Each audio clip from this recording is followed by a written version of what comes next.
behind special person attacks, personal attacks are never something.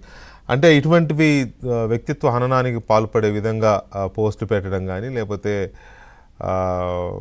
Comments చేయడం కానీ మనం చేయకూడదు, సరైనది కాదు. విమర్శ చేయాలి, విమర్శలాగా ఉండాలి, కానీ అవతల వాళ్ళు నొచ్చుకునేలాగా ప్రజలు మనల్ని తిట్టేలాగా ఉండకూడదు, అసహించుకునేలాగా సంథింగ్ ఆ సెన్స్ వచ్చేలాగా కొంచెం సున్నితంగానే గట్టిగానే ఆయన వాళ్ళ కార్యకర్తలకు చెప్పారు.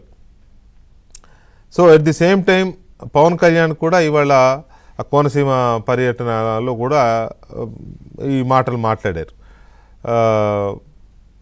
ఇటువంటి సోషల్ మీడియాలో ఇలాంటివి చేస్తే ఊరుకునేది లేదు అని చెప్పి. సో ముందుగా దీని మీద మాట్లాడదాం. శివశంకర్ గారు నమస్తే అండి. నమస్కారం వెంకటకృష్ణ గారు. చర్చలో పాల్గొంటున్న బాబ్జీ గారికి, మహాసేన రాజేష్ గారికి, ఏబిఎన్ ప్రేక్షకులందరికీ కూడా నమస్కారాలు. శివశంకర్ గారు, ఇప్పుడు అవతల వాళ్ళేమో ఎంకరేజ్ చేస్తున్నారు వాళ్ళని ఇలా చేసే వాళ్ళని. అది సోషల్ మీడియాలో పోస్టులు కావచ్చు, లేకపోతే పర్సనల్ అటాక్స్ కూడా కావచ్చు, భౌతిక ఫిజికల్ అటాక్స్ కూడా కావచ్చు. చేసిన వాళ్ళని ఎంకరేజ్ చేస్తున్నారు.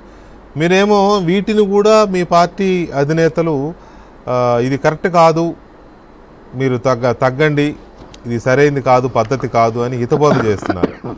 సో ఎందుకు హితబోధ చేసే కార్యకర్తలు వింటారని అనుకుంటున్నారా?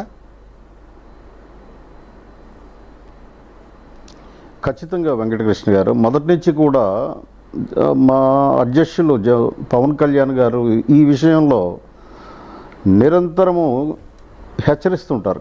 కేడర్ని కానీ నాయకులను కానీ ఎవరు మీడియాలో మాట్లాడినా, మీడియాలో తేడాగా మాట్లాడినా, అంటే ఇంటర్నల్గా వారికి ఒక సూచనలు కానీ హెచ్చరికలు కానీ జారీ చేస్తూనే ఉన్నారు. నిరంతర ప్రక్రియ అది. ఈరోజు ఆల్ ఆఫ్ సడన్గా జరిగింది కాదు. పవన్ కళ్యాణ్ గారు ఏదైతే చెప్పారో అది ఆల్ ఆఫ్ సడన్ కాదు, it is continuous process.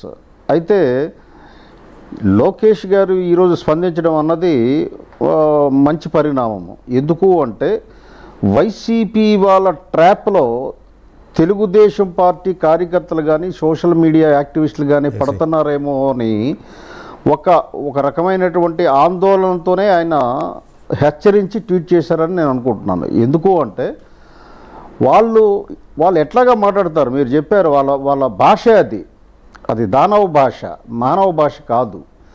So మన వాళ్ళు కూడా ఆవేశంగా అదే మోడ్లోకి వెళ్ళిపోయినట్లయితే వాళ్ళకి మనకి తేడా లేదు. అందుకనే వారి ట్వీట్లో ఏం చెప్పారు అంటే పర్సనల్ అటాక్ కాకుండా ఇష్యూస్ మీద మాట్లాడాలి. అది చాలా మంచి పరిణామం. ఆ కార్యకర్తలు అందరూ కూడా దాని నుంచి స్ఫూర్తిని, ఆయన చెప్పే విధానం వెనుక అంతర్లీనంగా దాగి ఉన్న మెసేజ్ని అర్థం చేసుకోవాలి. జనసేన నాయకులు కానీ సైనికులు కానీ ఎప్పుడూ కూడా ఇంటర్నల్గా నిరంతరం హెచ్చరిస్తూనే ఉంటున్నారు మా అధ్యక్షులు పవన్ కళ్యాణ్ గారు. ఈ మధ్య కూడా లక్ష్మణ్ రేఖ దాటినటువంటి అధికార ప్రతినిధులను కూడా వాళ్ళకి తీవ్రంగా హెచ్చరించడం జరిగింది. ఎందుకంటే మనం అధికారంలో ఉన్నాం, అధికారంలో ఉండేటప్పుడు బాధ్యత ఉంటుంది. బాధ్యతతో మన యాక్షన్స్, మన చర్యలే సమాధానం చెప్పాలి. Hour action should be louder than words. That is కూటమి తాలూకా విజన్ అయ్యి ఉండగా దాని తర్వాత కార్యాచరణ అయి ఉండాలి. వాళ్ళు ఏం చేస్తారు, రెచ్చగొడతారు. ఇప్పుడు 29కి మందే అని ఏదో కళ్ళకంటున్నారు, భ్రమంలో ఉన్నారు, పగటి కళ్ళు అంటారు. వాటిని కన్నివ్వండి, తప్పేం లేదు. వాళ్ళు వ్యక్తిగతంగా దాడి చేస్తున్నారు, తప్పే, వాళ్ళకి అది రైటు. దానివల్లే ప్రజలు తిరస్కరించారన్న విషయాన్ని వాళ్ళు అర్థం చేసుకోలేకపోతున్నారు. ఇప్పటికీ కూడా ఒక రాజకీయ పార్టీగా వాళ్ళ బంధే కరెక్ట్ అనుకుంటున్నారు.